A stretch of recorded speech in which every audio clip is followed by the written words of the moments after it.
Hello students, welcome to e-learning session of our first lesson, The Living World, Adaptations and Classification. Today we'll do revision from textbook. So, while doing revision, do one thing, pause the video, read lesson carefully and then revise with me. I will directly start from the definition, adaptation. What is adaptation? It is a gradual change. Okay, gradual change occur in the body parts and also in the behavior of organisms. So this change helps the organism to adjust to their surroundings. So such change is called as adaptation. Okay, so the gradual changes occur in the body parts and also in the behavior of organisms which help them to adjust to their surroundings. It's called as adaptation. So, adaptation it takes place in both plants and animals. Now, adaptation in plants. So, the plants we see plants in the water, on the land, and on the land in different geographical conditions. So, their structure, though they are plants, they are green in color, but we see differences in their growth pattern. So, what are these differences and which help them to remain alive on in that different geographical conditions? First one, adaptation in aquatic plants. Now, we are familiar with aquatic plants. Aquatic plants means the plants that grow in water. Some plants are submerged, okay, like hydrilla. Some plants float on the surface of water. Now, how they float on the surface of water? So, for this purpose, some modification takes place in their body parts. Now, we will take example of lotus plant. Lotus have broad leaves. This plant have broad leaves, and these broad leaves, if we touch and see the textures, we feel the texture that is very soft. Okay, so this soft texture is due to waxy substance present on it. So this waxy substance helps the leaf to remain alive in that water. We know that one quality of whatever falls in that water, okay, maybe flower, leaf, it starts decomposing of a terrestrial. Okay, so the leaf of terrestrial plant or a leaf of the plant or a flower of a plant which grow on the land, if it falls in water, it rots. But this lotus, it remain, means lives in water 24 hours a day throughout a year. Then its leaves do not rot. Why? Because the leaves are protected with the help of waxy substance. So when water falls on it, it trickle off from the surface of the leaf. I explain this point only. From next point, we'll only do revision. Now the next adaptation acquired by lotus is its stem. The stem of the lotus is hollow from inside. It means it is having cavity from inside. So just adaptations of acquired by the lotus plant. First one, stem is having cavity from inside or air spaces. Second one, the leaf is having waxy covering. So as a result, it can live in water. So these are the two adaptations acquired by lotus. Understood? And its roots.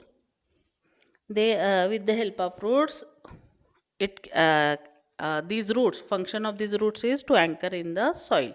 So with the help of roots, it takes nutrition from the soil. Understood, students?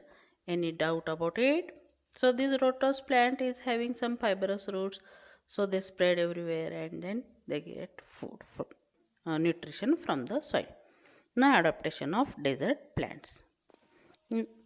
Desert plants, they grow in desert area, so due to scarcity of water. First modification, the leaves turns to thorns. First one, the leaves of especially cactus, the leaves of a cactus turns to thorns. Why? In order to prevent loss of water through evaporation. This is the first modification. Second one, the stem stores water and food. Hence it is a fleshy. fleshy stem. And third one, the stem perform photosynthesis because the leaves turns to thorns. Understood? And again this plant is covered by waxy covering to protect from the mechanical injury, means the injury due to sand. Understood? So these are the modifications. Okay, revise it. Now we'll see adaptations in plants of snowy regions. These plants, they have slopy branches because they grow in snowy region. So when the snow falls on these branches, the snow falls from that branches on the ground, falls off on the ground. Why? Because if it accumulates there, then branches become heavy and they will fall, they will break. So in order to prevent from breaking, these plants have slopy branches and the leaves of the plants are needle shaped. So the why this shape and why the branches are slopy?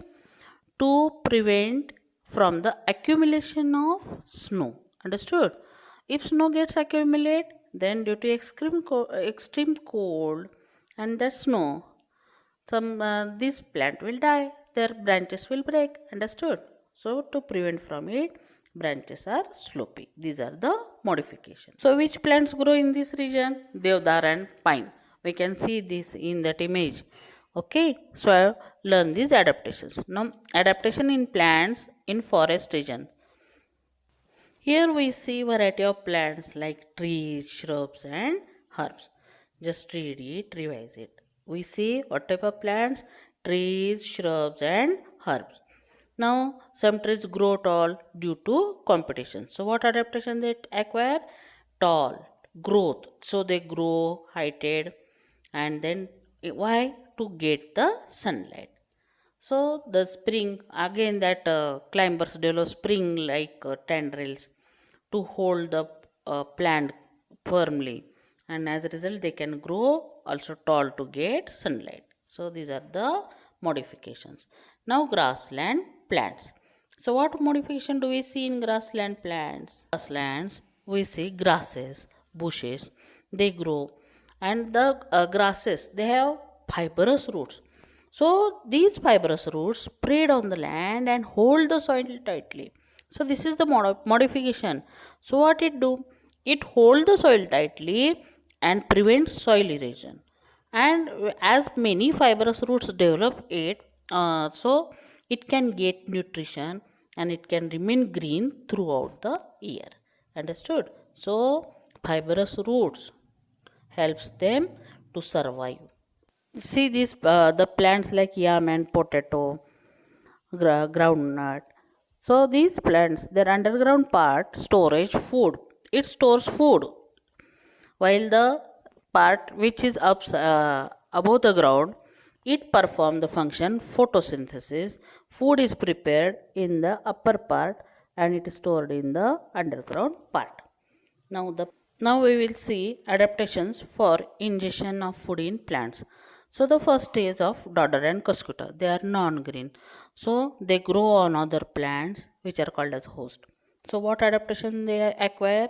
Hostorial roots. So the dodder and cuscuta have hostorial roots to suck the food from a host. While other non-green plant like fungi, it also do not have chlorophyll. So it obtain food from starchy foodstuffs like bhakri and bread. So they get food from other substance organisms. Understood? Now third type is of Venus flytrap. Though they are green in color, but they grow on the land which is nitrogen deficient. So first function, they perform photosynthesis, but they trap insects to get the nitrogen and other minerals to fulfill their deficiency. We can see it clearly. See, this is the plant where insect is trapped. See carefully.